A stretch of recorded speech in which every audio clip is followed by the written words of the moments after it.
Yo, what is going on, people? Welcome to Throwdown Your Questions, episode 183.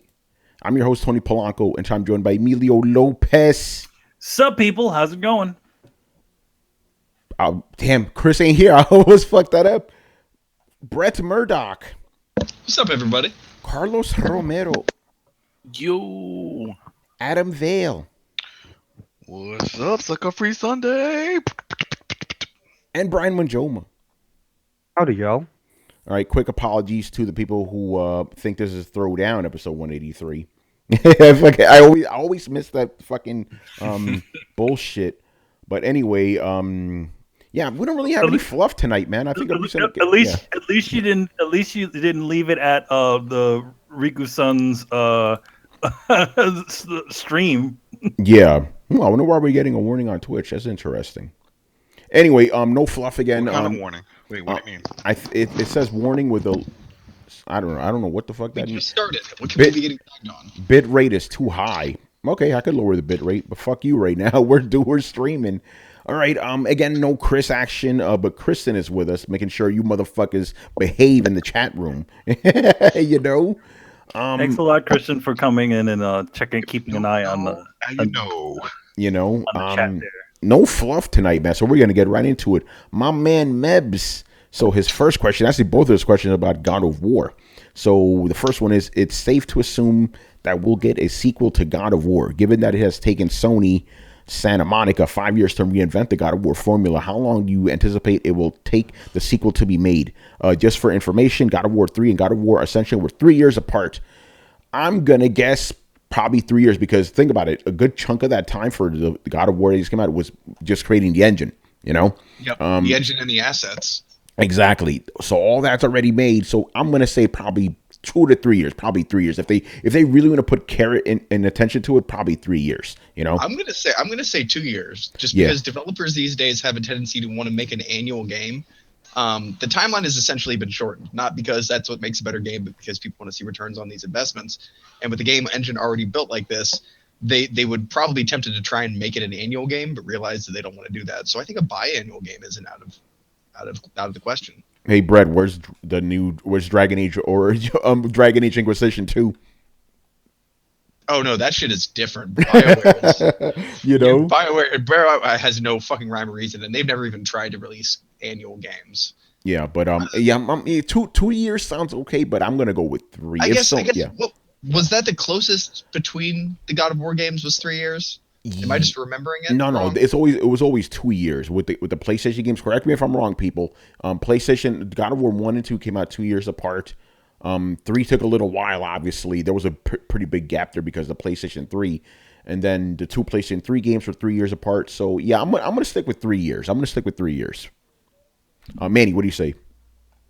Yeah, I wouldn't say 2. I would say 3, maybe 4. All right, Carlos. Really? 3 years. All right. I think. I don't know. They don't really have to rush anything.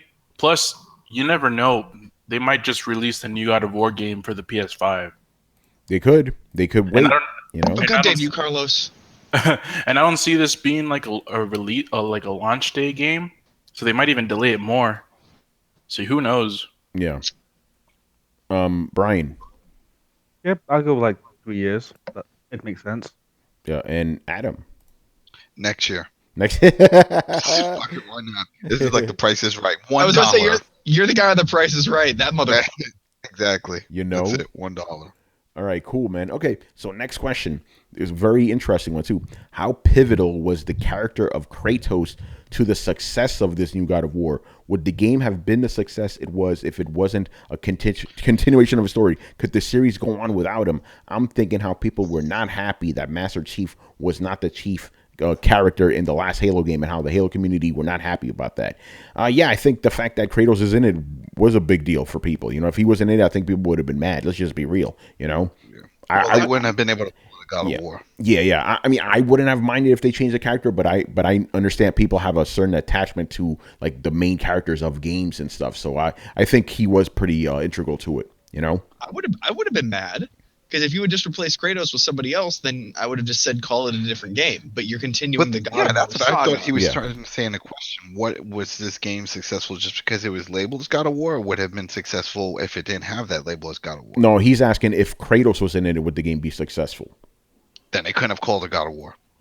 They could have. They could have. You have to have some lead in. They have to do something explaining it. Like No, after they this, can, from what I'm they hearing, can call it. They can call it whatever the hell they want. You can still call it God of War. They didn't think. Number one, the thing is that we're talking about video game companies. If it even has any sort of remote resemblance to the original game, they could put God of War on any type of game. But look what happened with the Ascension. That had God of War, and that didn't sell. Oh well, it had God of War, but it was not a very good game. Had God of War and Kratos. You know, it had God of War and Kratos. The thing is that game in general, there were two problems with it. The main problem is that they put a cheesy little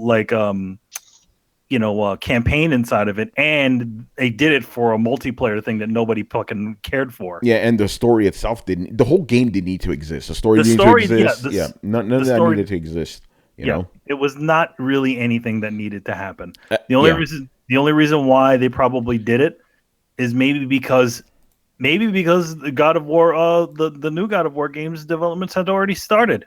Could be. And then they needed something. I think it just smelled too much like a cash grab. I think that's why people didn't like it. Definitely smelled like a cash grab. So back onto the current one. If they had not put Kratos in it and called it God of War, then it pretty much would have been a firm reboot.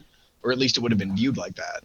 Like, okay, so the people who made the regular God of War games are making a new game about a new God of War in a new place and a new mythology. That's how it would have been viewed. It wouldn't even been a continuation of the saga. And so, no, I don't think it would have been as successful. Kind of like how Devil May Cry doesn't have the same Dante. Yeah.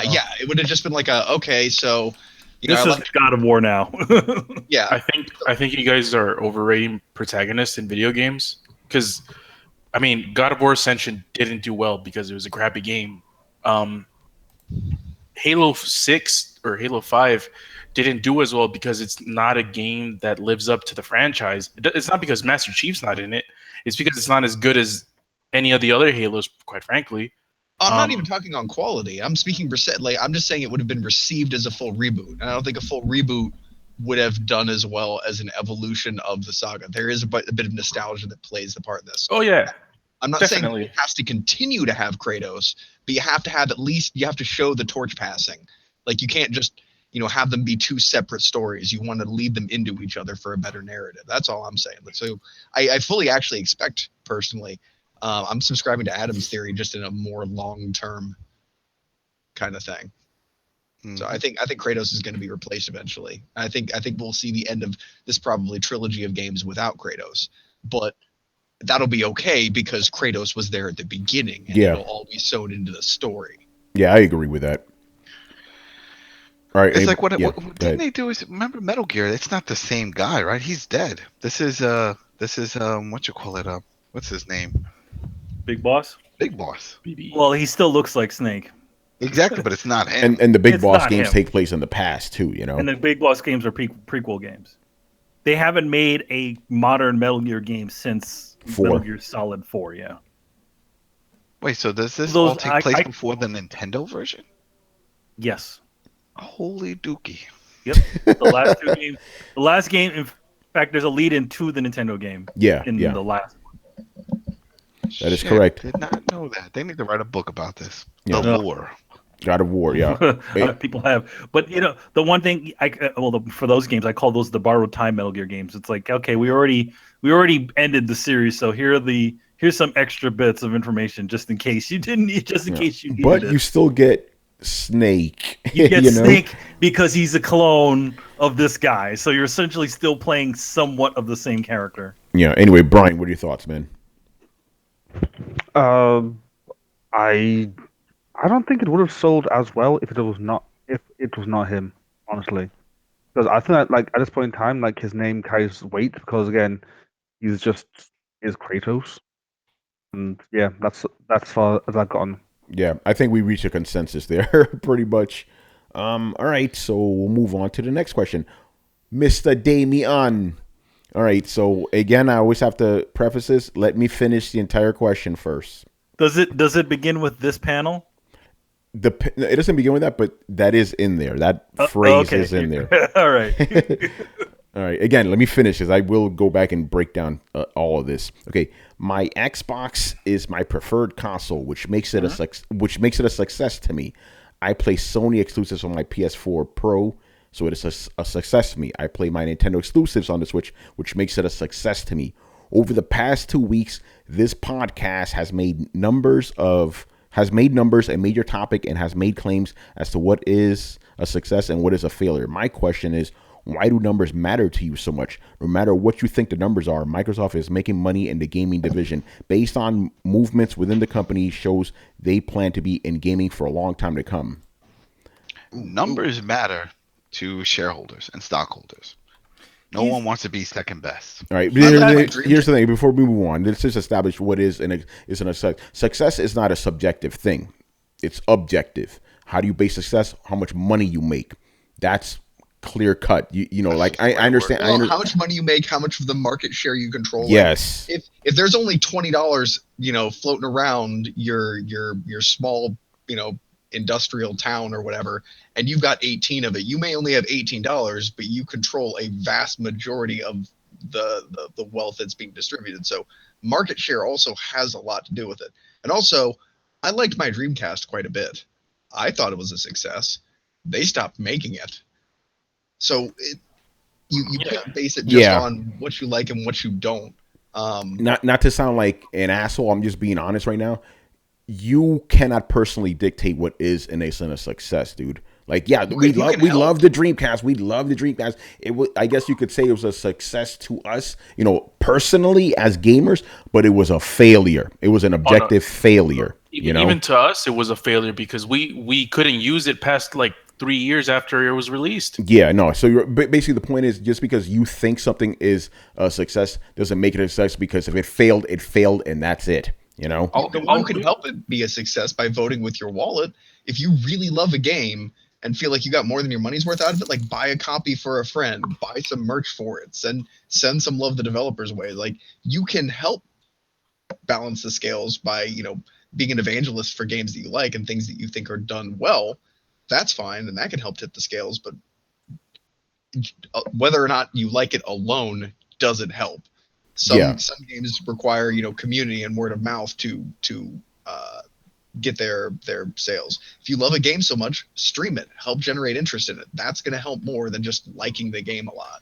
Yeah, and the thing is, and that's the thing. This is why numbers ultimately matter, because if let's say if Xbox sells really well, they're going to make another one, right? If a game sells really well, they're going to make another one. If the game doesn't do very well, they're probably not going to make another one. This is why numbers matter. And then going back to your things, like, why do numbers matter to us?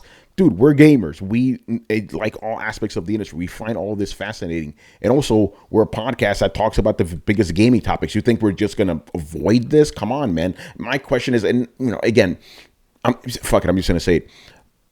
Would you be upset if this was Sony we're talking about in this way? They were tanking. Would you be that upset about it? I just had to throw that out there. But the point is, numbers matter, and success is not subjective. Well, not only that, Damien. Are you upset that Microsoft keeps releasing engagement numbers? Like, why do we care? Like, isn't that the same argument? Like, they're obviously tiptoeing around releasing these numbers because everyone else does. So when a certain company doesn't do what the other ones do, we were like, why are you doing this? And they keep releasing engagement numbers, and we're like, okay, that's fine. You can release engagement numbers, but where are the console numbers? Everyone else is releasing them. What are you scared of? Like, it's yeah, exactly. I know the perfect analogy for this. It's like saying somebody has a fever. But a fever doesn't matter because a fever is just a temperature number, and numbers don't matter. Unless it gets high enough to cause brain damage, it doesn't matter. Well, yes, in a way that's true, but a fever can be indicative of a multitude of underlying things, all of which could get worse if they're not addressed. And it can also, if you have a fever of 102, it may not be a big deal. It's just a number, but that you're probably sick. You're probably contagious, and you shouldn't go into work. That number is going to not only give an insight into your well-being, but also the actions that you're going to take moving forward. These numbers are kind of the same thing. They're what actually help us predict as a show, because you guys like us talking about this. But fuck it, I'd even talk about this shit with my friends. Like it helps you predict what companies are going to do and what moves they're going to make, knowing that Microsoft controls roughly a third of the market share, if that, helps us better understand what their next move is going to be, because you can be pretty damn sure that even though they're making money and they're a success, they want more money. That is the name of the game. And so they're going to make a bid to try and make more money and address this problem they have. And we're trying to figure out how, both because we're gamers and because we're on a podcast. Yeah, that's a great. I love the fever analogy. That's perfect. And when Microsoft is like, okay, why aren't they telling us what the numbers are? That lets you know something is going on there. Well, I mean, here's the thing. It's like, I think with any sort of situation, whenever the company is not doing great, they don't want anybody to start losing faith in the actual thing. So they'll keep certain information back. And they'll concentrate on the things that are positive, like how many people are engaged on Xbox Live, stuff like that. Because also, let's also say that, Xbox Live is one of the highest money makers, part of their system. So that's why they're going to concentrate. Sony's done the same thing, and so has Nintendo. They've all done the same thing where they've kept their numbers back. When is the last time Nintendo ever went out and said, "Hey, we only sold blah blah blah Wii U's"? Right. Yeah, I know you're right. They were totally chest thumping when the Wii was out, saying how many they sold for that thing. And they're currently chest thumping now. When Sony first was doing really shitty in the beginning, what were they concentrating on? They weren't concentrating on the numbers. They were telling you how many PlayStation 2s they were selling. Yeah, and that right there was a red flag. It's like, okay, why are you telling us about PS2? It obviously is a red flag, and you know why they're doing those sorts of things. And just quickly, hold on, I need to bring this up, because remember when Chris broke down all the financials, because he did it for all of Microsoft. Microsoft, they flat out told you, hey, our Surface shit is not fucking selling. We lost money on this. But yet, in the same report, the same next paragraph, they do not tell you about Xbox sales. Isn't that interesting? They'll flat out tell you, hey, this product that we made isn't selling. It has underperformed. Yet they don't tell you about Xbox. So it's things like this that make us question stuff. That's just human nature, Oh yeah, I mean it does seem odd, but you know why they're doing it. Oh, my man Chris is in the chat. Hold on, I got to read what he says. Damien is not accounting for our ROI. I read the financials on the show 2 weeks ago. I got accurate numbers for Surface, which has a tremendous loss this year. Yet Xbox has no concrete numbers. Exactly. Okay, Manny, go ahead. So yeah, to go back to yes, you enjoy your Xbox. That is what you're supposed to do. And the thing is that I come from I've had two consoles essentially just belly up on me. I want to talk about the 3DO, and I want to talk about the Sega Dreamcast. Actually, no, 3 and the 32X. So I mean, as much as I wanted these things to stick around, it just wasn't happening. Yeah, and exactly. That is the worst thing to happen right in front of your eyes. Just have it fall apart. So it's good to, the thing is, again, competition is key to this sort of industry. And it's probably the worst thing ever to see something like a console kind of fall apart. And I don't, as much, even though I do not specifically own an Xbox 360, excuse me, not 360, Xbox One or Xbox One X, I still do not want to see them get out of the game industry or stop doing what they're doing, because that just means it'll just be a 2-dog pony game, or even a 1-dog pony game. Yeah, and we don't want that, And we don't want that sort of stuff, because if you want, Brett has said it many times, as successful as the PlayStation 2 generation was, there was a point in time where they were the only town, and there was a lot of bullshit that was made for that thing that people forget. Yeah, exactly. All right, I want to move on to the next one, unless somebody else wants to say something real quick. I don't know if I heard it, but did you give shout out to Techno Fabulous? Oh, I'm about to do that right now, man. Shout out Techno Fabulous for the super chat, brother. Thanks You for the know, super chat. Chris, and I will be reading Chris's comments because obviously he can't speak, but man can still type. You know, Xbox hardware sales are falling. Only thing still generating Xbox revenue is live subscriptions. That's why they keep talking about it. Anyway, Brett, close us out, Ben. Two things. First of all, they're really pushing down on games as a service. So that's one of the ways they're looking at it. And that's one of the ways that they're showcasing it because A, it looks better, and B, if they're going to continue down this road as games of a service, those numbers do kind of matter. But as for why they're not saying it like it, you guys, I think a lot of you are overreading it. So like, let me just put it this way: you walk out with two friends, right?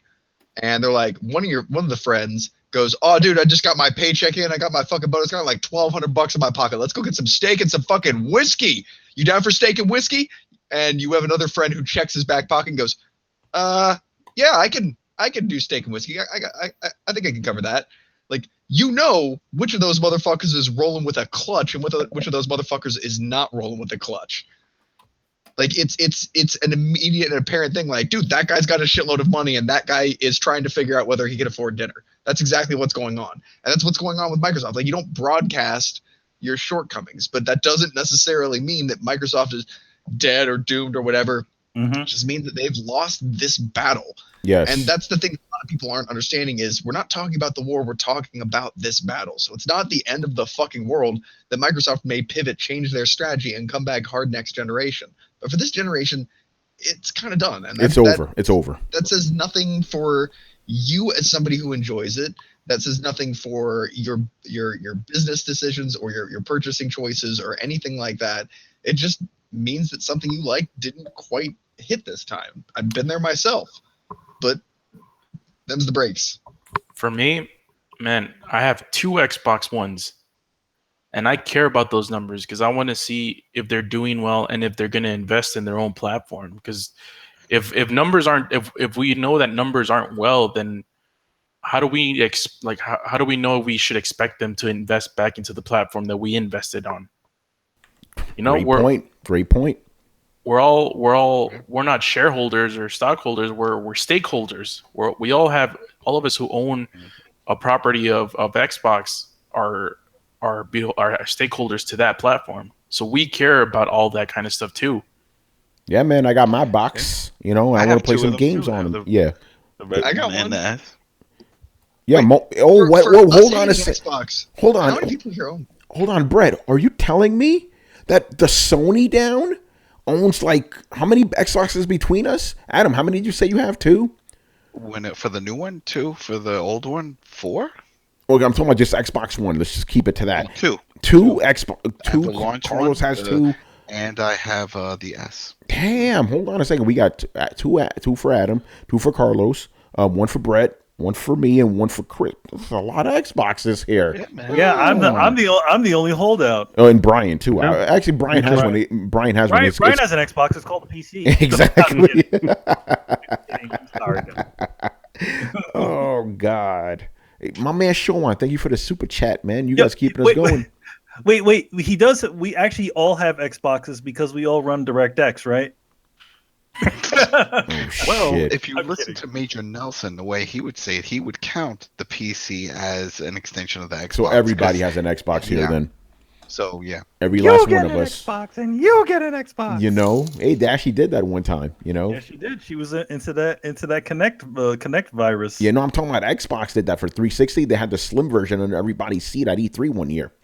I remember Hip Hop was pissed because he wasn't invited to that one. I wish I would have been there. Were you there for when Sony came out and did the Plus, announced a Plus service, and they gave everybody a full year that was there? I wasn't there for that. I wish that would be nice. PlayStation Plus? No, we weren't there for that one. We started going to E3 in 2013. Oh yeah, 2013. Yeah, exactly. All right, man, let's move on. Another question from Damien. I like this one. This is a very interesting one. Okay, do you think the first video game you ever played has influenced your current gaming choices? For example, the very first game I ever played was Contra on the NES, so I prefer to play co-op shooters or games with other people over single-player games. I really like this question, and I want Brett to start first. Sorry, I got distracted. Could you read that again? You motherfucker, man. I'm not reading all that shit again. Something about playing hockey in All the right, summer. I'm like, yeah, go ahead. Somebody else jump in, and Brett will get the gist of it. Okay, nobody wants to go. I guess I'll go first. Then fuck. Whoa. You cut out on my side, so yeah, you cut out. Did I cut out? Do I have to repeat all that shit again? no. You just said like simplify. What was it? What was just the gist of it? No, basically, did the first game you ever play influence the type of games you currently like playing? Yeah, I mean, definitely. I mean, Metal Gear. What? Was that your first game? Was that your that wasn't my first game. No, it's got to be your very first game, the Pop and the Cherry game. Did that? I know mine. You can think about yours. Mine's is easy. I already know mine.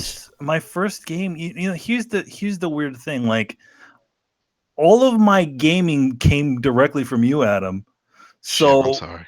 Yeah, I know you infected me with this virus. I'm doing it to my daughter right now. She's all about Mario Kart and stuff. She's like, so yeah, like when I first played, like the first like home console that I ever played was at your place, was on an Atari, and then and then Atari. Yeah. So I mean, I feel like maybe the Nintendo generation had an effect over my some of my gaming thing, but not all the way. So you can't remember the very first title you ever played? I can't remember the first title I played because again, like when like fucking Adam had every fucking thing, so like I go to his place and then be like, oh, I have this.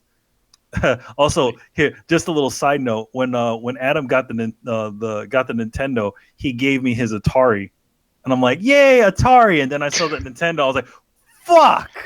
Shit, but I also remember. I always you probably remember this. It was shit. Hold on, I just dropped some. It was oh fuck, I broke this. It was a Friday. I remember coming home from school, and then I got a call from you. And I was like, hey, what's up? And remember, your mom was working the weekends or something. And I said, what's up? He's like, oh, I got a 3DS, a 3DO. After the 3DO, he's like, yeah, I'm playing Way of the Warrior. And I remember hanging up, packing a bag, and I went over to your place. I was like, I have to play this. I had Wipe Zombie in it and stuff. Yeah, because your neighbor had a 3DO. That's where I played it. Yes, across the street, the kid across the street, he was like, oh, because his uncle lived in the basement, had the basement apartment. It's like, yeah, my uncle got this new system, and it's got like this motorcycle game, Road Rash and stuff. I was like, all right, so we went over there, and he had one of those 60-inch projection TVs when those were the thing, and I was freaking blown away. I was like, this has Soundgarden and all this legit music. It looked real. Road Rash, yeah, what? Yeah, and then next, poof, you got it. And I tell you one thing, we got it for a deal because they were already dropping the price of the 3DO at that point in time. So we got it for half the price. So it came out to like $300 at the original one. Anyway, let's get back. Totally went off the rails. I was about to say that. Like, all right. Anyway, I'm going to read what Chris says. He goes, he goes, haha. I don't really remember what my first game was. It was either Pac-Man or boxing on Atari. It wasn't until the NES where I was like, these games have themes and I can experience. Castlevania, Metroid, Blaster Master all influenced me way more than 2600 games. Very interesting. I'll jump in. The first game I ever played, I clearly remember because I didn't know what a fucking video game was until I played this because we didn't have them back in Dominican Republic. Golden Axe in the arcade. Like I saw that cabinet. It was on my dad's friend's bodega. He had this cabinet. I'm like, what is that? I saw like a little screen with these little characters. I'm like, what is that? He's like, yeah, go play it. I'm like, what do you mean play it? What the fuck are you talking about? So he's like, here's TV. I was like, here's a couple of quarters. You just toss them in there and you play. I'm like, okay. So I toss in the quarter, and it was weird. It's like I instantly understood what was. This moves the character, that does attacks. So yeah, that was a side-scrolling beat 'em up game, kind of hack and slash. No, those aren't really my type of games. I love those games. You put any side-scrolling old-school arcade game in front of me, I'll play the fuck out of it.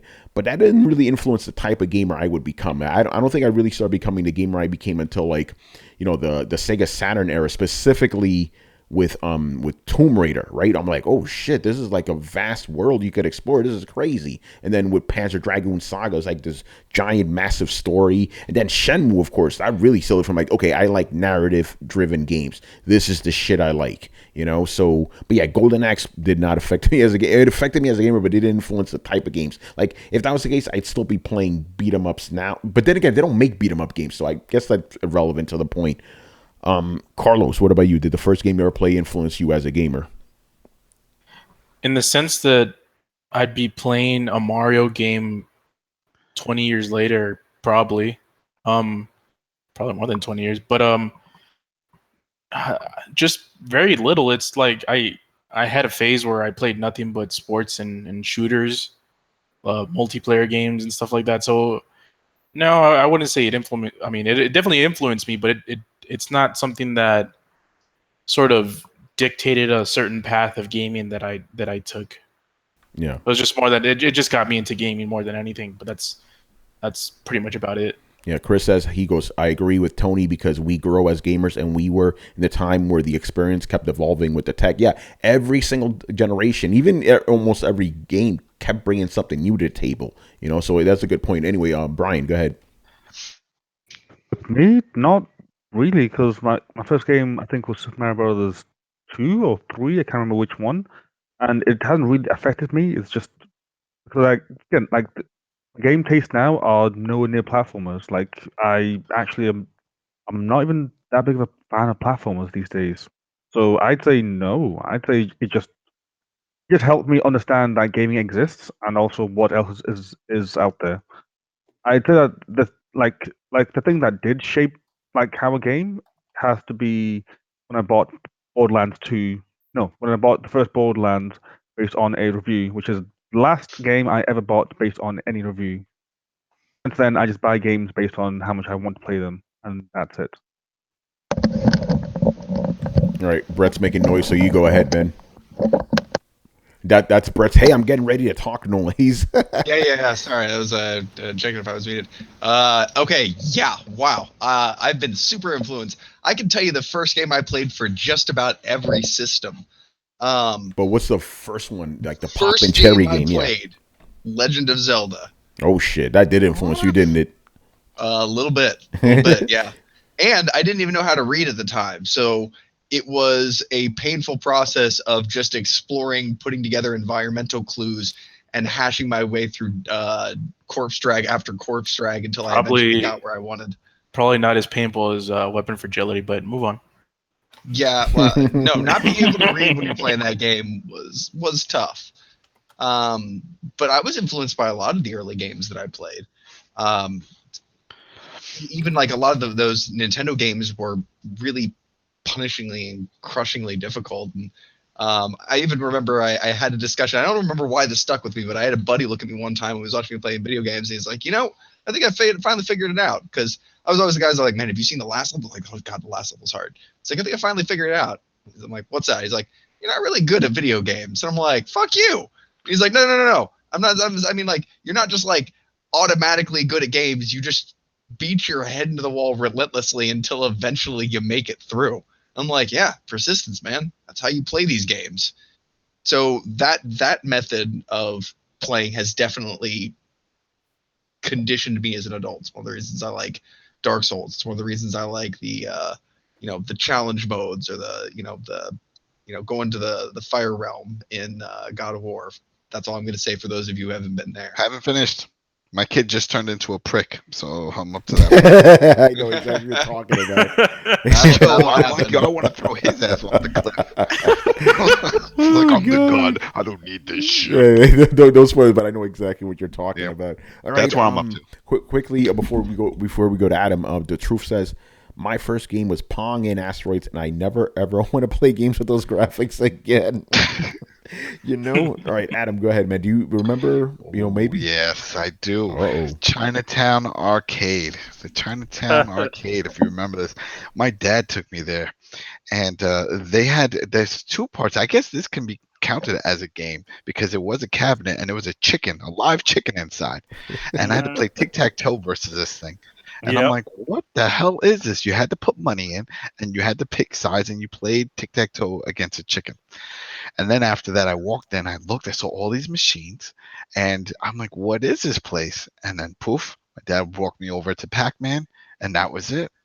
Pac-Man was the first one I played. I played pinball games. There was a lot of pinball machines, but it wasn't a video game. Now, would you say Pac-Man influenced you as a gamer? I still play Pac-Man till this day, but it's not the only type of game. It definitely got me hooked into that idea of playing video games. I'm like, oh wow, this is amazing. I need to play stuff like this all the time. And then that's when I got the Commodore, and then I got Pac-Man on it. I had a weird football game on it, and, a boxing game, Activision game, which is funny because that boxing game, and I don't think the football game, but the boxing game is in the new Call of Duty World War Two. But yeah, and that was it. That's what really got me hooked. And after that, everything was from history.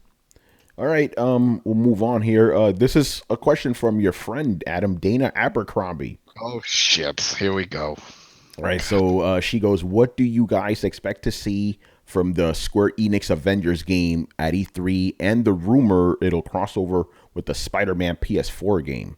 Very interesting. So yeah, Square Enix announced their press conference on Friday, I believe, and they didn't flat out say, but people are speculating that they're going to unveil the Avengers game that they announced last September. I'm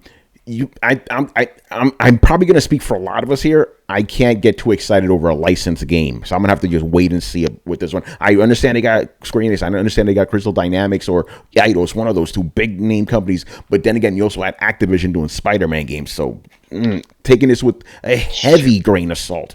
I think it's gonna be a Telltale's type game. I don't know why. I have that feeling that it's gonna be a Telltale's type game. Yeah, who knows? But yeah, I'll wait and see because licensed games typically. Nah, and then the whole thing, the rumor that there's going to be some crossover with the Spider-Man game. I really don't see that happening. Like a Square Enix and play, maybe they'll have the skin of Spider-Man in one of those games, but an actual real crossover, that's not going to happen. No fucking way that's going to. You've never. Correct me if I'm wrong. Have you ever seen a company do anything like that? I haven't. No. No matter what company had the rights to do any of those things, like you didn't see Spider-Man in an X-Men game that Sega made.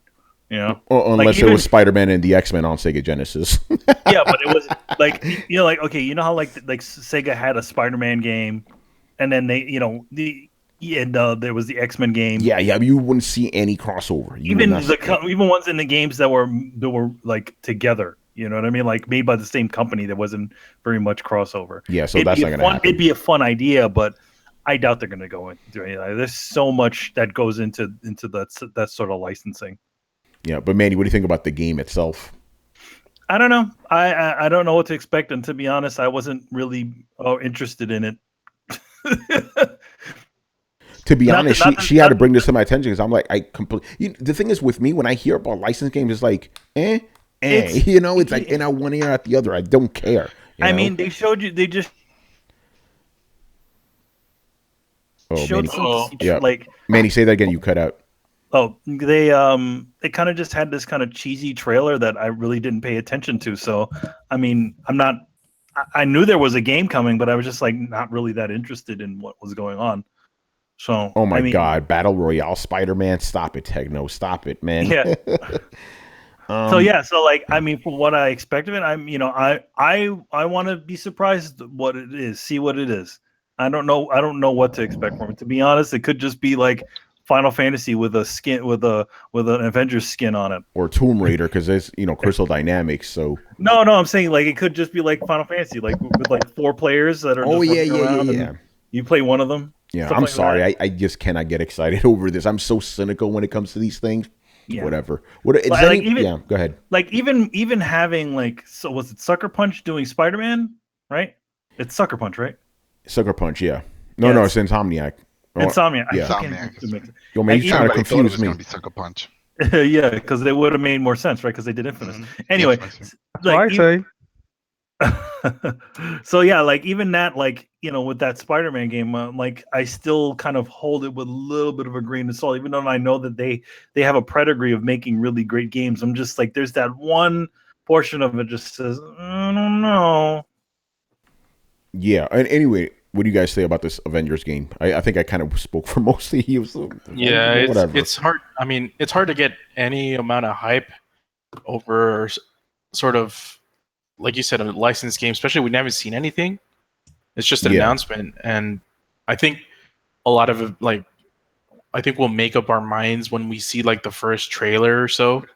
Like we'll know after the first trailer what kind of direction they're gonna they're gonna take that. Manny, I'm gonna jump in before you go. I'll make up my mind when the game's actually released. I don't trust it, man. I'm sorry. or how about this one? Like, what if all this hype was just a mobile game? Oh my god. Yes. Well, We Chris have done that shit. Yeah, Chris says it might be a card battle game. Could you imagine like that? what if it is just totally a penguin situation where they just like, they just like, yeah, Avengers, and then it's like card battle game. You know what? If it was a version of like Hearthstone, then yeah, maybe I'd be into it. That you would have to really sell people on that one. No, people like those type of games. That probably sell People really well. like those sorts of games, but when you come out saying, "Yes, we have an Avengers game coming," and it's a card game, no, everybody would fucking flip their shit off. It doesn't matter if the game has good control or good gaming aspects to it. Yeah. It's like that whole thing where if the guys who made The Witcher, right? They're like, yes, we have a new Witcher game coming, and then it comes out Gwent. Yeah, people like that. People were actually happy about that. No, but they said it was Gwent. In other words, they didn't say push it out like it was a whole new Witcher game. Yeah, no, there was no surprises. We all know. I got you. Anyway, Brian, close us out, man. Fucking Avengers. What do you say about this? Wait. No, but Nintendo, I want to hear Brian's thoughts, motherfucker. Then you get your turn. We're answering. No, I didn't get my turn. Wait, I want to hear Brian's thoughts because he's the big Avengers. How many times have you seen Infinity War? So far 3 times. Yeah, see, that's why he overrides you. But you get your turn. Go ahead.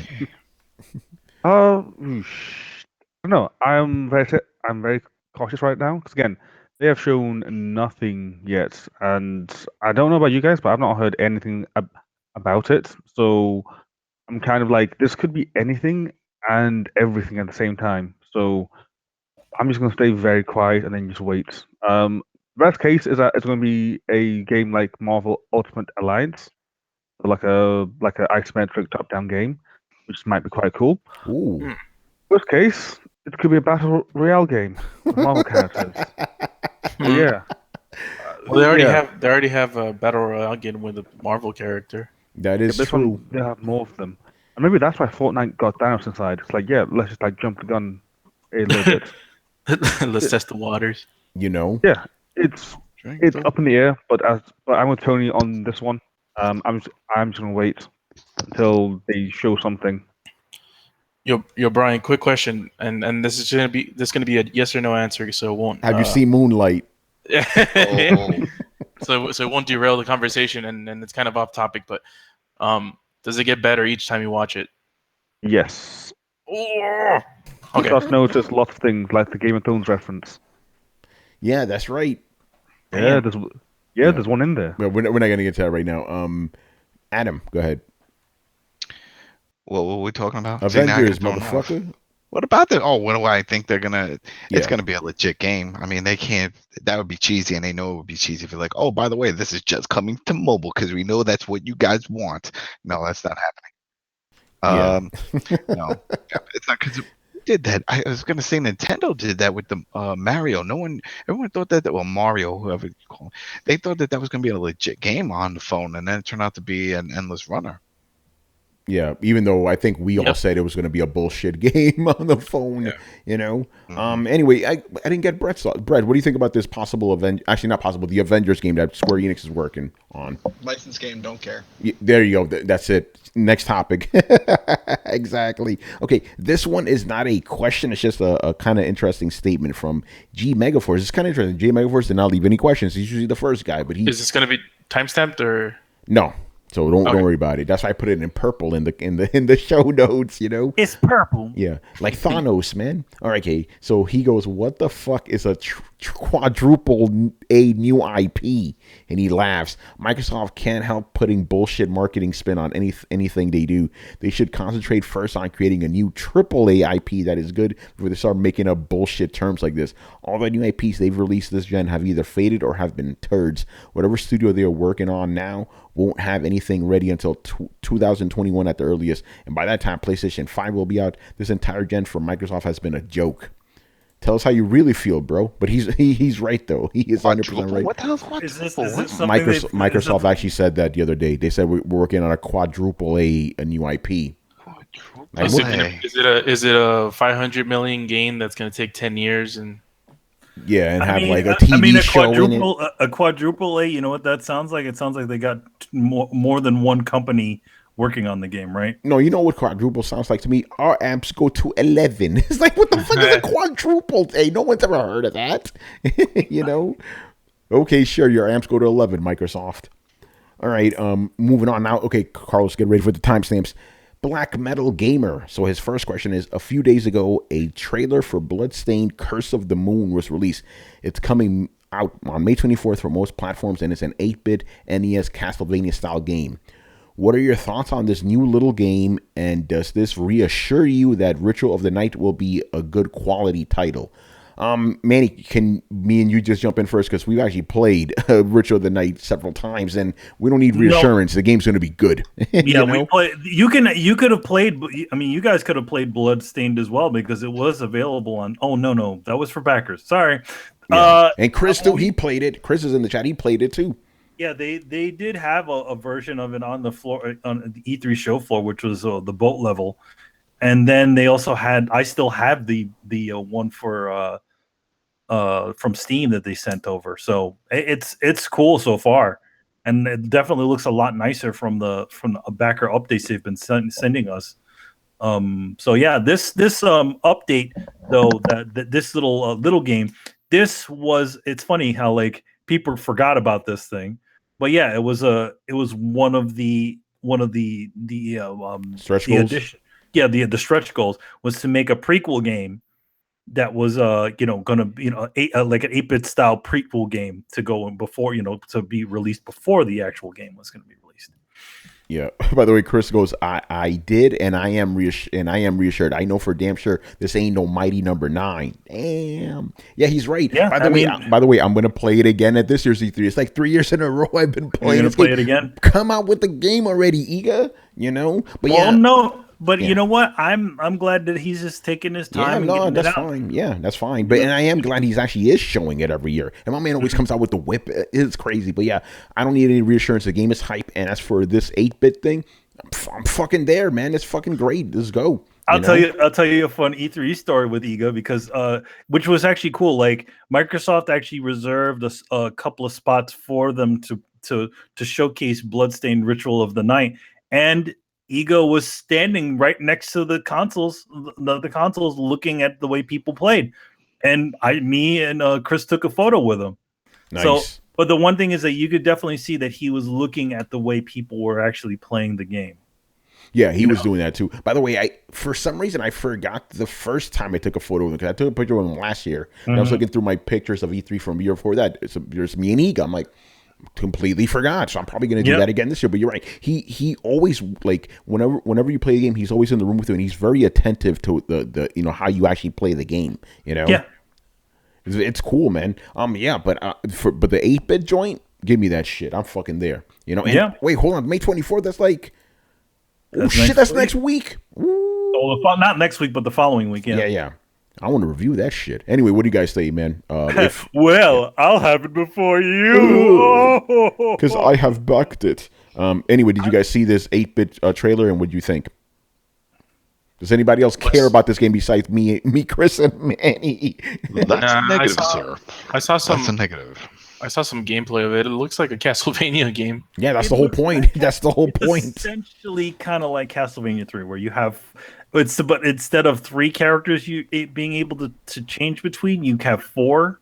All the main, a lot of the main characters from the new Bloodstained game. Yeah. Hold on a second, Brett. Aren't you excited for this game too?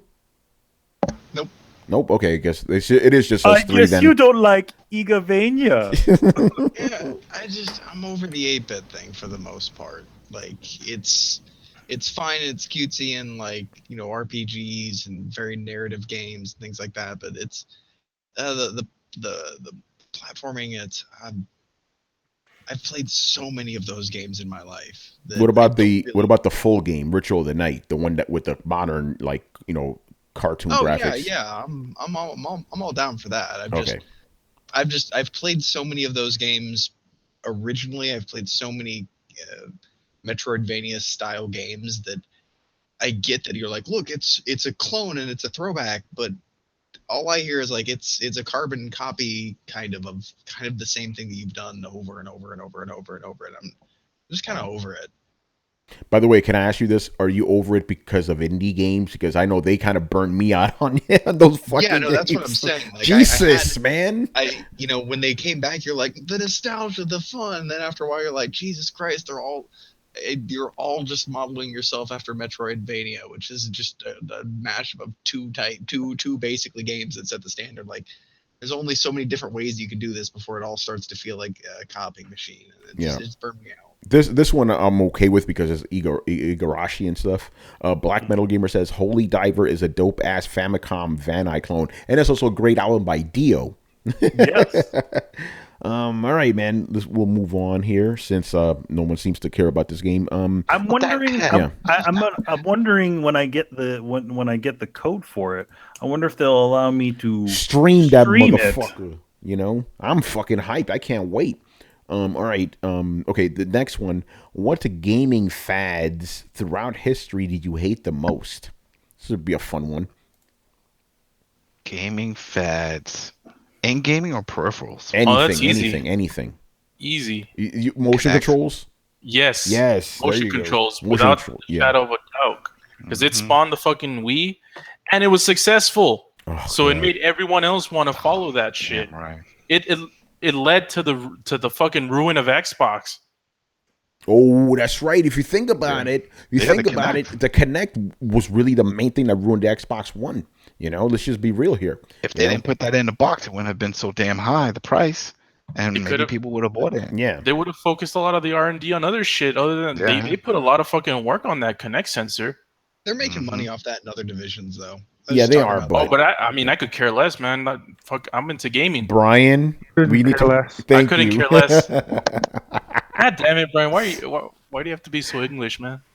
No, I caught that shit. I'm like, hold on. What do you mean? But the only reason you got it because Brian is the English police. No, it's not. Me and Brian. That's how we became police. The first thing that united me and Brian was the fact that we corrected people when they made this mistake. Let our powers combine. How much less could you care, Carlos? How much less could you care? Anyway, I'm totally with you. Motion controls, and my second one is military first-person shooting games. Oh my fucking god, I got tired of that shit. Last generation, you know what? It was like every game was fucking that shit. That's fine. Not every game. We don't have it on every system. Every system, everything had it. Nah, fuck that. Fuck that. I'm glad that shit is done now, and it got replaced by battle royale games. By the way, motion controls also killed Lionhead Studios. Oh, yeah, Milo.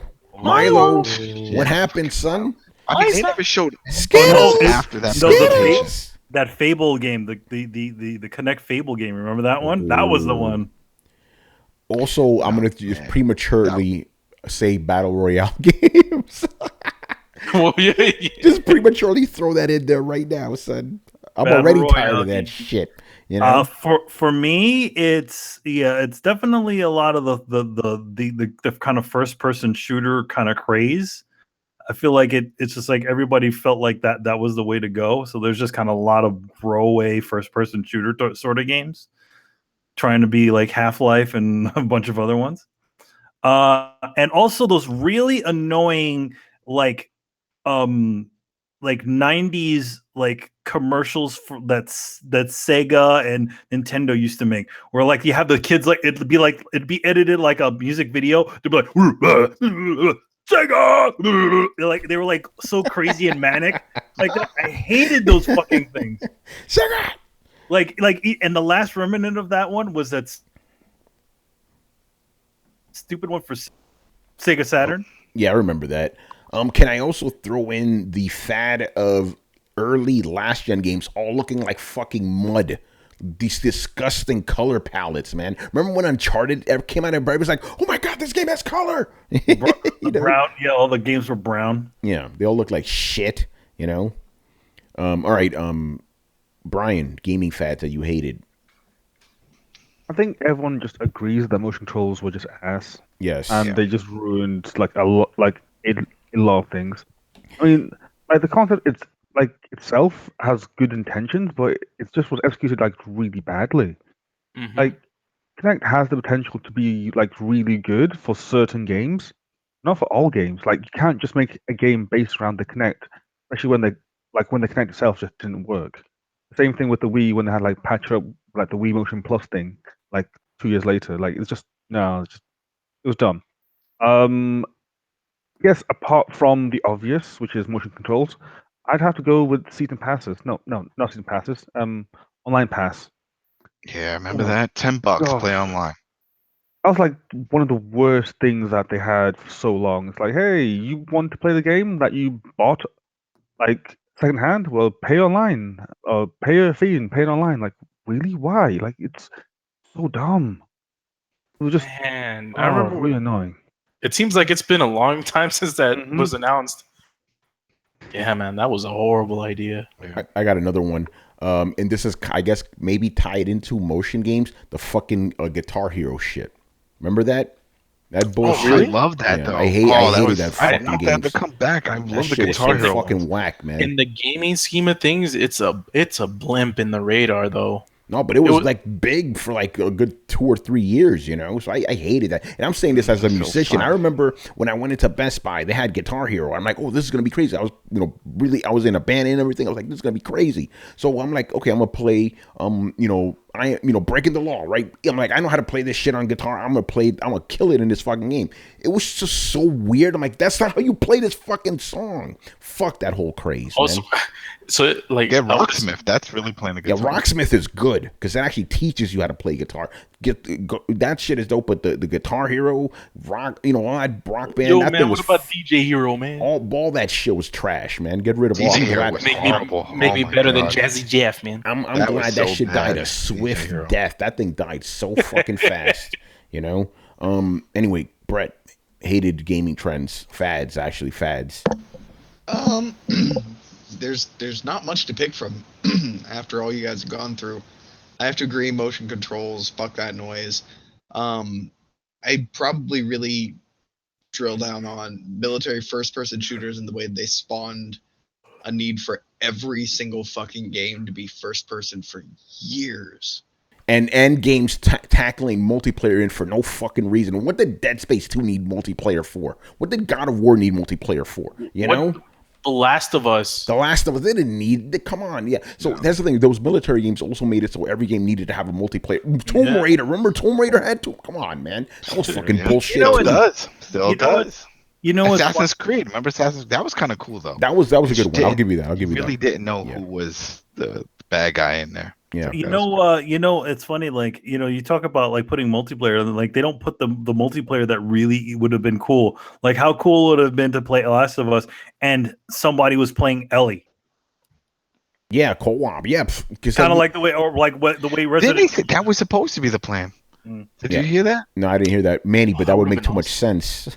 That makes too much sense. Yeah. By the way, Shanati says he hated the fad of angry reviewers on YouTube. Remember that? It was a fun fad. Well, the last remnants are still there. Yeah, they're still out Still there. happening, man. Yeah. Adam, what about you, man? Gaming fads you hated?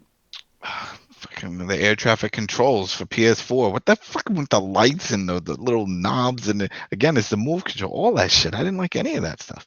No.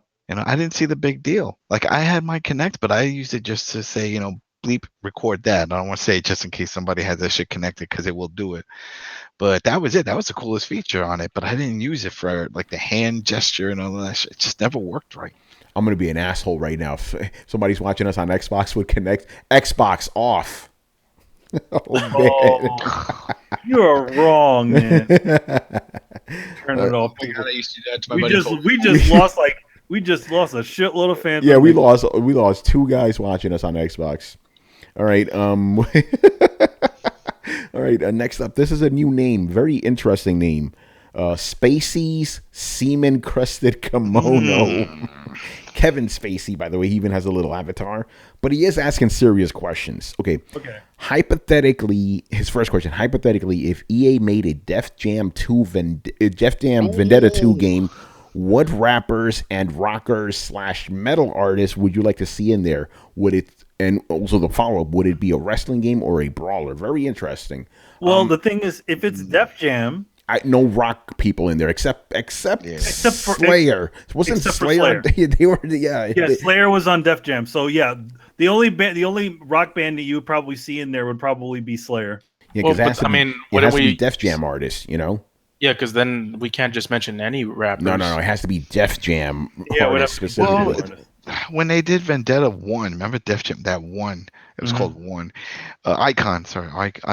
It had rappers that were not part of Def Jam. Yeah, isn't that the one with Snoop Dogg in it? That came out on Xbox. That one had like Sean Paul and Paul Wall and Sean Paul. Yeah, it had all these people. Yeah, but I think okay, you know what? Just to keep it to the spirit of it, because Def Jam, let's just be honest, it's a rap label. What rappers would you want in this? You know? Now forget that. I want a whole just a whole music one. Think about it. You get like Demo Boy Girl, and then you can get your Kid Rock and all these characters. Just have the add-on after add-on after add-on. Eminem in there. Throw everybody in it. I think that'd be fun. The Insane Clown Posse would be like a tag team. Posse as a tag team. I mean, that'd be fun. I guess we're gonna just do that. Any artist from any genre then? Any artist from that's it. Music Royal Rumble or something like that. Some weird. So shit. It won't be Def Jam Vendetta 2 then. No. See, because I'm thinking like urban shit. You know, I wish that studio would have came out with another one, but the Icon was horrible. Tupac and Biggie. Oh shit. Whoa. Yeah, they weren't in that game. No, they weren't. Well, you can have them. There's a new one if it's just. All of the Wu-Tang Clan. Yeah, all of them, all 36 chambers, man. All 56 chambers of Wu-Tang gun ones, even the ones that 36 chambers. 36. All 36 chambers of Wu-Tang Clan, and the guys that just kind of appear on the side. You know. Oh, Adam, I got one for you, man. I went to 36 chambers. Yeah, by the way, I had to interview Ghostface and Capadon. Oh shit! By the way, since we're adding rock artists in there, all a Slipknot. It's 9 motherfuckers. 9. You know what? The one thing about having like big groups like that, like especially with Slipknot, you have like 2 clone guys. Like you have 2 like dancing guys. So what do they do? Can we put Kanye in? Sure. Oh, but yeah, you can put Kanye in there. Hey, I just want to see him get punched in the face so bad. Yeah, he's a free thinker, you know. He's a free thinker now, apparently. I want him to be in the game and just be the objectively worst fighter in the game. So every time he's on screen, he's getting his ass whooped. Well, he doesn't throw punches; he talks. No, you know, he'd be like the Dan of the game. He'd be the stupid character. Yeah. He'd be the one that would constantly he'll jump into a match, but like, hold up. You know, like I'm gonna let you finish. I just want to say that Mortal Kombat is one of the greatest fighting games of all times. Yeah. Oh, there you go. It'd be an EA game, so it'd be like UFC is the greatest game of all time. Here we go. Technofabulous. I was gonna say this. You took it right out of my head. Chris Brown DLC. Let him get fucked up, and then you know what? Throw Rihanna in there so she could beat the shit out of him. You know, payback, motherfucker. Who was it? Oh, there was somebody else. It was who's the one? Oh, the other big rapper that's from Canada right now, Drake. Drake came out because I remember at South Street Seaport, he was supposed to perform and he didn't perform. People were rioting, and it's because he was crying in the back because Rihanna said some fucked up shit and broke up with him because he started dating her. And then he came out and said, "Yeah, I could see why Chris Brown did what he did." Ooh, damn, son. Man, I never liked Drake. Yeah. Who'd have thought that Drake being Canadian would say something like that? Yeah, right. By the way, Xskull says Kanye's woke. Yo, Kanye's so woke he's never gonna go to sleep again, son. Yeah. Hey man, here you go. Danzig was apparently in Def Jam. Okay, so there you go. Was he in Def Jam? I don't remember. Was that the sequel? I think he was on the record label. I think he was on the record label. Oh. So there you go, mother. For comedy, you want to throw in Aerosmith? Beastie Boys, that's right. Beastie Boys were in there too. Beastie Boys were on there too. That's right. So yeah, you could theoretically take original Def Jam people and put them on there. Hey, I'd put their current versions though. No, I'd put past. No, you got to put the original guys. You know, the No Sleep Till Brooklyn guys. You know. Yeah, I don't want to put the weird like Buddhist versions of them that want to change the lyrics of their songs. Yeah, no, not those guys. Yeah, you didn't know about that? We're not going to get into that right now. But yeah, they want to change the lyrics of their songs because they feel they've grown as people or whatever. They've grown artists or whatever. And they said that years ago, like 10 years ago, they said that shit. 10 years ago. I would put MF Doom in there. Damn right. MF Doom. I put MF Doom in there. I put a Dr. Octagon. There you go. Cool Keith. Cool Keith. All right, Chief what Keef. Black Elvis. Yeah. What about the type Del? of What happened? Del the Funky Hope and Sapien. Fuck What yeah. about the type of game? Deltron. Well, yeah, what about the type of game? I say keep it whatever. Wasn't it just a regular fighting game before? It was the grappling system. The wrestling, from No Mercy. No Mercy. Okay, so yeah, just keep that. You know. It was Yeah, wrestling. that was a damn good engine. I wish whatever happened to that company. Just don't know. But like I said, they started focusing on the icon. They put a lot of money into that, and with the names and the rights, and then that bombed, and they just disappeared. Vanilla Ice and the Ninja Turtles got to be in this game. Oh, that's right, Ninja. Oh, Ninja, go, rap. Go, Ninja, go, Ninja, go, Ninja, go. So you throw a bunch of goofy rappers in. You put like MC Hammer MC and like Hammer, let's go, man. and put Techno says Marky Mark and the Funky Punch. Yeah. put Snow in there. Farmer. Yo, how about they just have a character create, and you can just make your own? Fucking Humpty Dump. Remember, have him in there. Humpty Dance, yeah. the Humpty It's your do chance the to do the Humpty Humpty. Oh, I do the Humpty. So does that mean wait? Does that mean that there'll be two versions of Tupac in the game? Yes, Yeah, you he's can- gonna be in the hologram background Tupac? of that level dancing. yes. Yeah. There'll be that version of Tupac who's part of his I'm crew. shutting this whole thing down right now. Adam, Manny, the Fat Boys, man, get them in there. Oh, yeah. Remember those? Fat boys. Shit, House of Pain. This Yeah, is House of Hunter Pain, son. House of Pain. So, I think Cypress Hill was Offside. already in there. Yeah, Cypress Hill, you get them in there, you know. Yeah, Yeah, we need Mexicans there. You know. definitely fun. All right, cool, man. Let's move on here. His second Hold question. on, Go ahead, Brian. Okay, I say put in J. Cole and Kendrick so that we can finally have a J. Cole versus Kendrick, and all the fanboys can just cry over that. Also have Jay-Z and Solange in there so that they can have a Ice-T. Yeah, you gotta have him in there, man. We got to have both ices. I gotta have Ice-T Ice-T and and Cube. Ice Cube. Yep, you gotta have both of them in LL there. Cool J. LL Cool J, you know.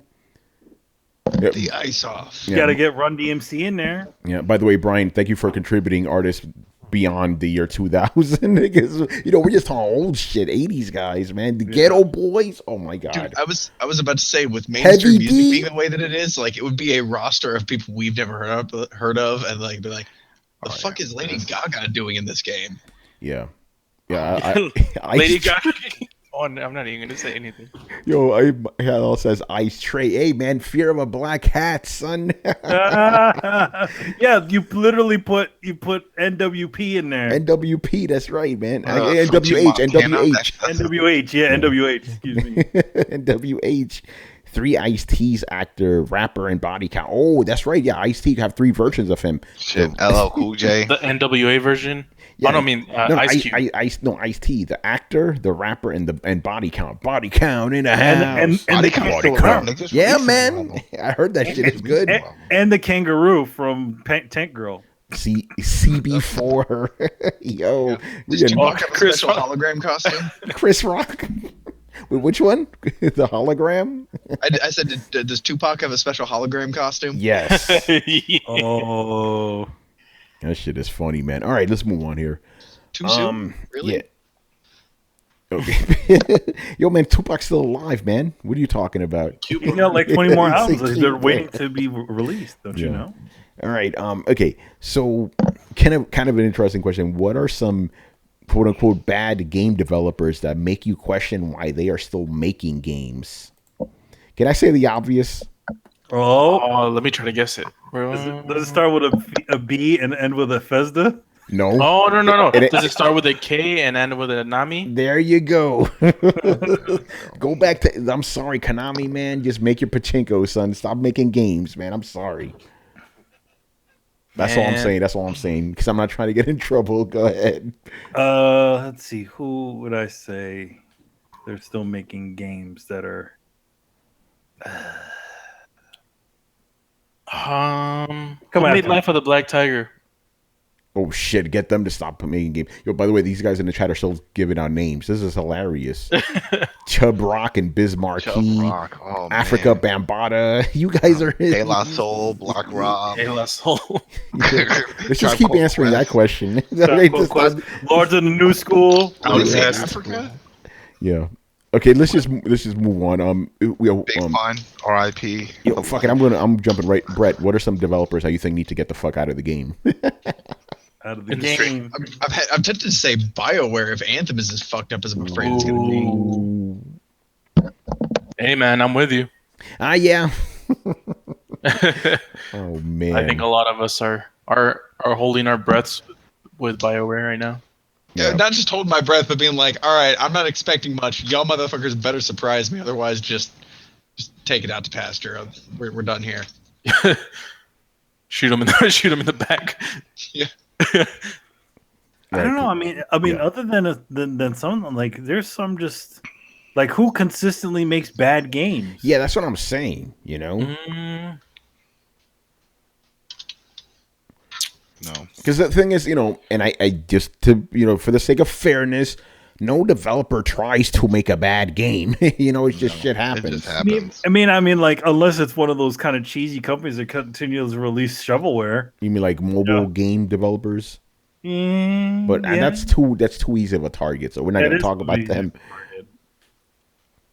Well, what's I don't even know because they don't necessarily make bad games, and we talk about them all the time. Fucking Telltale with their bad engine, man. It's like No, Yeah. they change it though. They need to revamp the entire engine, but the Batman series they really evolved in that one. That was pretty good. Batman was good. It was still just as fucked up as all their other games, buggy But they wise. changed things up, when it comes to the gameplay. It's not the same old shit. They Yeah, add but new it's still elements, buggy. puzzles. The engine is still buggy They though. The do. game They still do. crashes and all that. They need some time to. Oh, hold on. The truth. Oh, the truth. Oh my god. And this goes back to something we talked about before. This is his question. You guys already know the answer. Who made Drawn to Death? Oh, Does David Jaffe need to? Jeffy. David Jaffe. we've had this conversation Calling before. all cars. Yes. Calling all cars. I don't know if I want to answer this, but should David Jaffe call it a day? He's got a new one coming out. A new game coming. Yeah, it just came out, Drawn to Death, and it. No, a new one that he's going to show off at E3. Oh, okay. We'll see. We'll see. Damn, the truth just fucked me up right now. But Who washing dishes? Yo, who's cooking right now? Son, I hear some frying. You got the crock pot going. Brett. That was Brett. It was Brett. These motherfuckers cooking and shit. He got idle hands. He needed to do some dishes. Yeah. Man, it's just like My bad. Sorry, got my mute toggle mixed up. like Twisted Metal. You know what I mean? It's like it always makes me think. It's like, was it a one-hit wonder type of thing, or was it really that good? Well, he's a two-hit wonder, He's the Rob Liefeld of video games. Oh, No, that's. I don't know about that. That's I kind of don't think brutal. So. Oh come on! Like big and God high, of like War wasn't. God of War and Twisted Metal were not fucking flukes. Yeah. no. I'm not saying they were. I'm saying like Rob Liefeld wasn't a fluke either. It was kind of an extreme environment where they're like, everything's extreme, everything's giant, bulked up, and super aggressive, and that climate was where they made their fame. And things have shifted a little bit more towards serious, nuanced storytelling. And for the most part, they're still in the like, check out how many neck muscles this guy has. Drawn to Death? Well, no, not Drawn to Death. Calling all cars? Calling all cars. His approach to video games just seems Antiquated. not Yeah. in line with the market these days. A high Well, he was- high production. well, high production video game questions. Don't ask us shit like that, man. Go ahead. Here's the thing. Like drawn to Death was essentially trying to be what was on the market, though. Yeah. That is true, like a shooting game, It was one of I'm those. not even character talking shit. shooter I'm just type saying, of like, games. he's just having trouble hitting it on the head. Like, maybe I'm throwing y'all off with the Rob Liefeld thing, because, like, there was a time and a place where Rob Liefeld was awesome. Yeah. I don't think we were all just mistaken about that. But the market changed, and he didn't really pivot well with it. He tried to do a bunch of different stuff, and none of it really hitched the way that his first thing did. Is David Jaffe in between him and M. Night Shyamalan, or where is he? No, because M. Night Shyamalan was always a hack. It took us a little while to figure it out. Hey, Brett, just for the record, I knew he was a hack since day one. Just throwing that out there. I always said he was a fucking hack. Anyway, jump in here, guys. Game developers, I need to call it a day. Oh, developers. Does Sid Meier's count as a developer? Yes. Who? Sid Meier. Anyway, we're talking. Brian, go first. Rare. I'm sorry, but I think Rare have just they have outstayed their welcome, and they don't make good games anymore. You shut your whore mouth. I know. Damn, Brian is. Come on. Hold on. They've been trying. They've been pushed around. They've been trying. Nothing's really hit yet. What do you mean? What do you mean they were trying? They were just making avatars for the last 10 years. No, the Kinect games. They've been trying to make something good, but no, they're just no. What other games did they make? They made Kinect games. They made Banjo-Kazooie Nuts and Bolts, which was a flop, and Sea of Thieves. I feel like the thing about Rare is that none of the people that made those games that everybody like are even there anymore. Oh no, definitely not. No, you're right, but Manny, let's just look at it. Rare. I think Brian's right. I think they need to call it a day. Mm-hmm. And I have another one, which people are going to agree with me so much it's going to be funny. Cliff Bleszinski. He just needs to fuck off. He needs to stop making games now because he just needs to just stop. This whole He's back on this one. What's that Battle Royale game that I made, like the Radical Heights game? Radical Heights. Radical Heights. Battle Royale. I forgot the name. Yeah. The game, I think it had like a 84% drop off after a week or something like that. Who was surprised about that? They even came out and said that they put together in 6 months. It's a clear rush job to make money, and that's all it was. So you just need to stop. Yeah, sorry, Cliff, but you had your one hit, which was Gears of War, and that's it. I say he's worse than David Jaffe. Oh no, he had Unreal Tournament. Wasn't he part of Unreal? Yeah, he was Tournament? on Unreal Tournament. Yeah. That's the whole thing with Gears. It's the characters of Unreal. Some part was. Fun fact: Digital Extremes also worked on Unreal Tournament, the first one. So the same guys that made Warframe. Interesting. Mm-hmm. Yeah, Clifford B just needs to stop. He's not good anymore. Oh man, he's not relevant anymore. Like the whole 90s edge thing. No. You know what I mean? The 90s edge thing. Big boots and big muscles. You mean the extreme era? Oh my god. All right, man, let's move on here. All Day Digital, man. So his first question is, do you guys think E3 will go away anytime soon due to most companies doing their own thing and doing their own events? We've talked about this before. E3 is not going to go away, but E3 is not relevant like it used to be. Let's just be honest. No, now it's funny. I was thinking about this the other day. This is going to sound weird, but just hear me out. In the past, like Gamescom, Tokyo Game Show, they were the E3 of those respective countries, right? Now E3 is the Gamescom and Tokyo Game Show of America. It's kind of crazy. Who the fuck is coughing? Fucking up my flow here. No, that's not me. It came from your background. Who's coughing back there? No, that's my friend. Yeah, see, there you go. Fucking up from my end. Okay, so I need to repeat that again because I think it's like. No, I got it. I got it. What do you think about that analogy? I think like E3 is now trying to be like others. They're no longer the leading guys anymore. I think they still have that prestige because of the name and longevity or whatever. Yeah, but they're not doing anything special anymore. They're no, really not. Hashtag wait for E3. You know. I definitely think that E3 is just kind of trying to change itself to kind of be more like what's out there because it's that nowadays you have that sort of exclusivity, but nobody really cares for that anymore. You know what I mean? Well, is Sony gonna have a a physical press conference this year? Yeah. Yeah, they are. It's just going to be different, though. It looks like can't confirm this. It looks like it may be taking inspiration from PlayStation Experience, which is not a good thing from what I heard. People didn't like that. You know? Wow. Man. Like they're mainly going to focus on 4 big games, and then the rest is going to be filled up with like some third parties or whatever. But each of those games, I off the top of my head, correct me if I miss anything.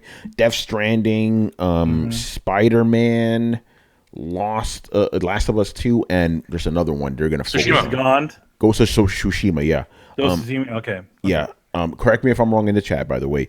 So I think they're gonna give 10 minutes each to each of those games, and then the rest is gonna be filled out by third. So they're gonna change up the thing. But yeah, here's the thing I want to ask you guys or tell you guys, whatever. Basically, think about this. Let's say E3 didn't exist, right? All those announcements that would happen at E3 could still be done by each of those respective companies. Yeah, if they had their own shows like they do. Now they're not a lot of them are making their thing. Yeah, E3 doesn't need to be the stage. Is not really the stage anymore. It isn't. I disagree. Okay, why is that?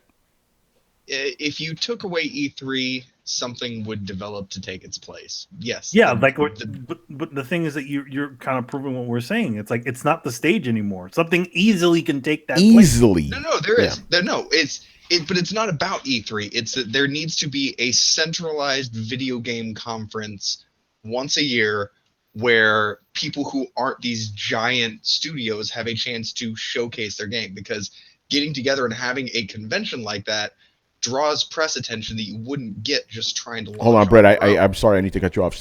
But E3 isn't the only giant gaming press event in the year. There's a bunch of them.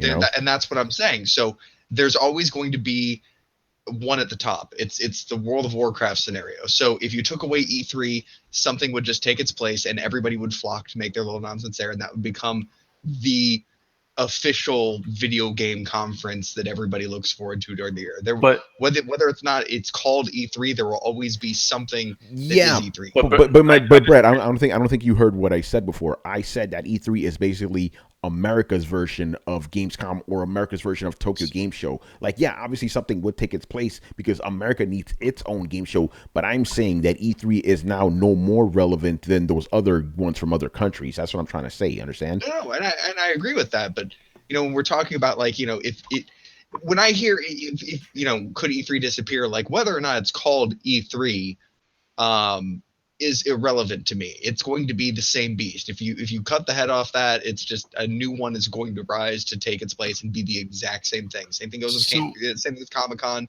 same thing with Gamescom. There's going to be I completely and utterly disagree.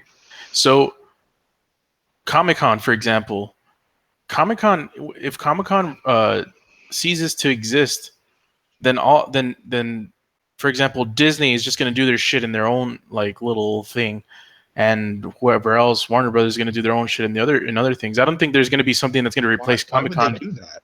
Because they're already starting to do that. Like D23 is kind of like a lot of the stuff that Comic-Con used to show up. They do it at D23, and they have the Star Wars celebration as well.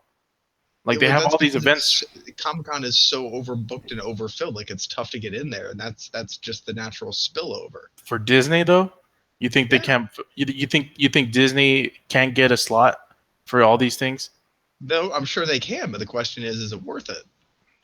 No, exactly. It's better to have their own shit because they get their own like little convention, like one convention here, and they make more money. This sounds like the argument loop that I often got into people when they were talking about anarchy, and they're like, yeah, if you just did away with the government and a whole bunch of people, got in this argument with punk rockers, if you just did away with a centralized government, let people be free, like you could have anarchy. Be like, no, because people would drift back towards tribalism, which would then drift back towards a centralized form of agreement of rules, which would be proto-laws, and we would eventually just drift back towards the exact same. But no one's saying that you can't have a big gaming event. That's not what we're talking about. We're talking about E3 specifically. You're just talking about and whether I'm saying it needs to be E3.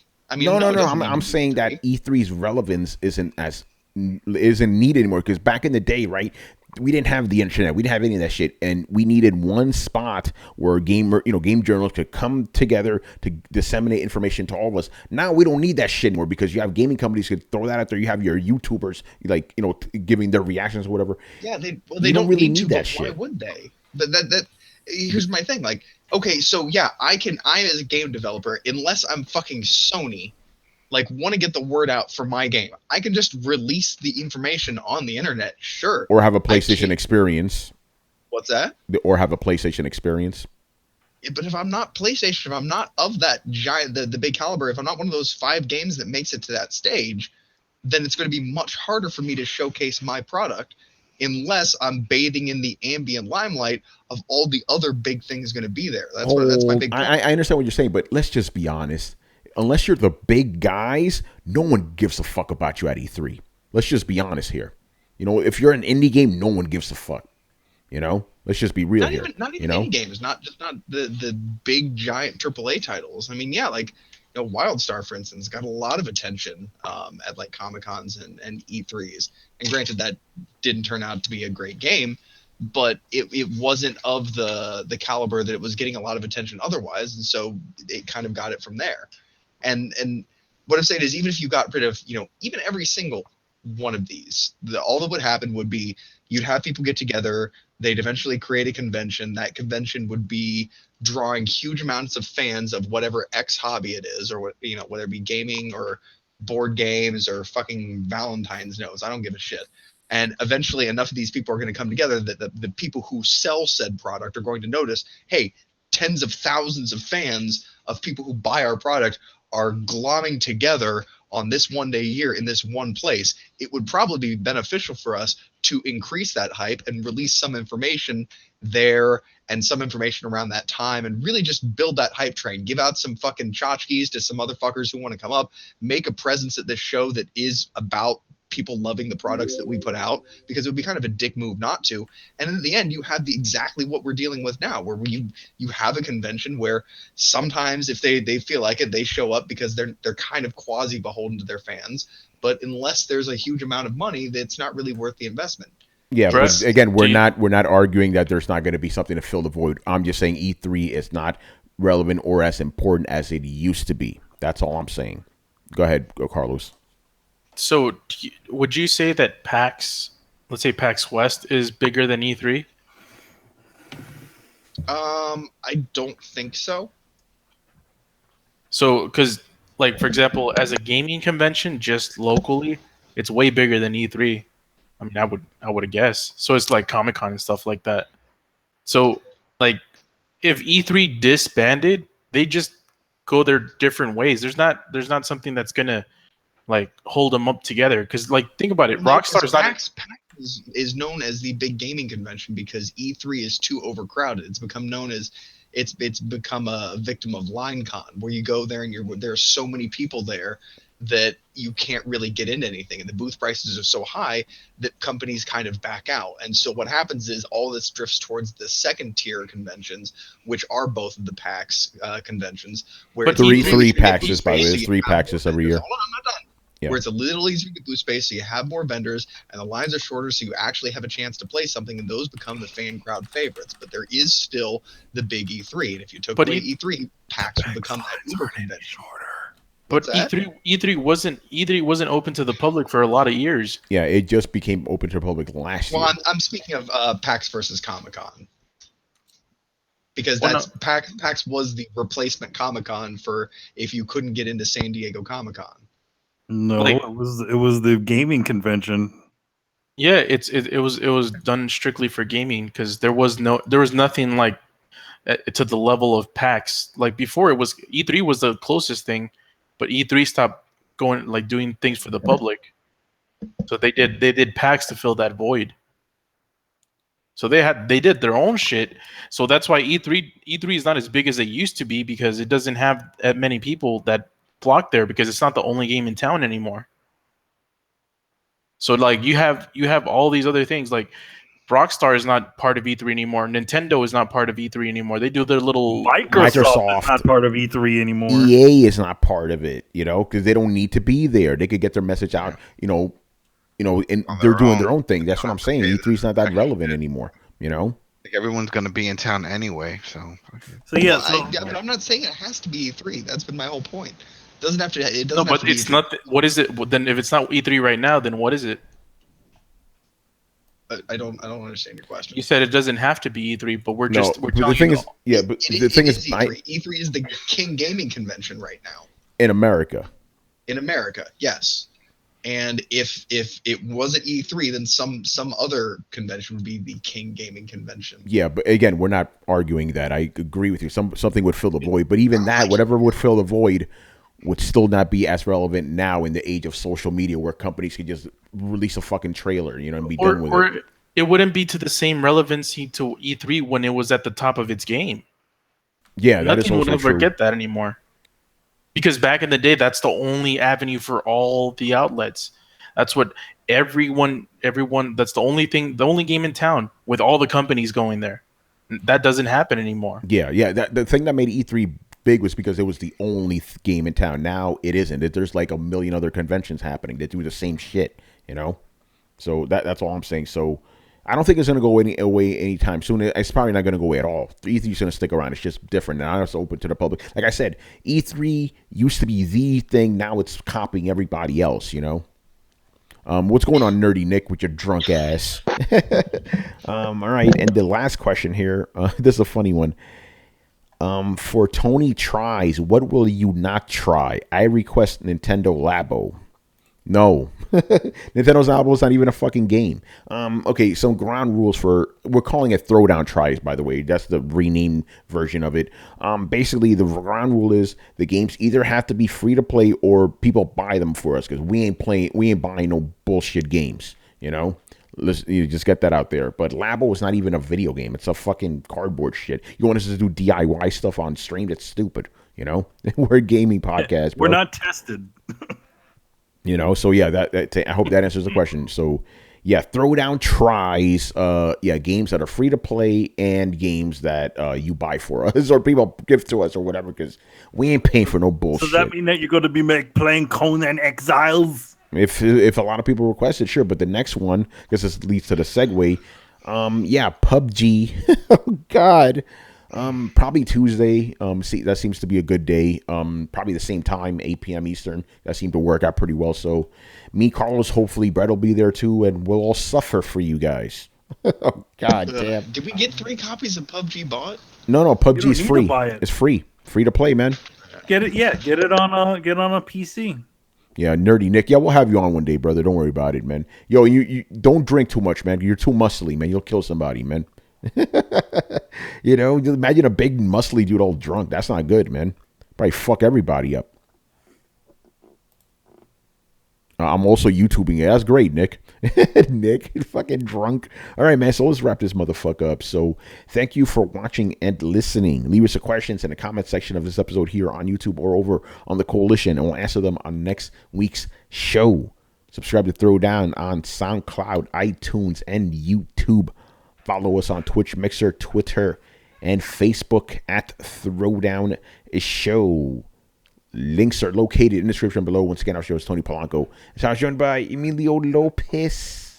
I'll see you later, guys. And also, for Riku, thank you for showing up in his 3rd playthrough of playing through Final Fantasy VII. I've just been, kind of hanging out and waiting in the wings and keeping an eye on the chat. So, yeah, I'm sure he'll be back next week doing the same old thing. Carlos Romero. 4 playthroughs. 4 playthroughs? Sorry. Yeah. I'm sorry. Brett Murdoch. It's been real, party people. Adam Vale. Have a good week, people. And Brian Manjoma. Yeah, shout out to Ricky, man. I've heard about what happened to him and his family member. So I'd like to say, I'm sorry to hear about that. But at the same time, thanks for doing the streams. You are quite funny to watch. I have to admit that. And yeah. All right, good stuff, man. So we'll see you on Thursday, and we'll see you on Tuesday for another Throwdown Try. See us suffer, and then we'll come back on Thursday for another one, man. Peace out. Later, guys. Later. See you, everybody.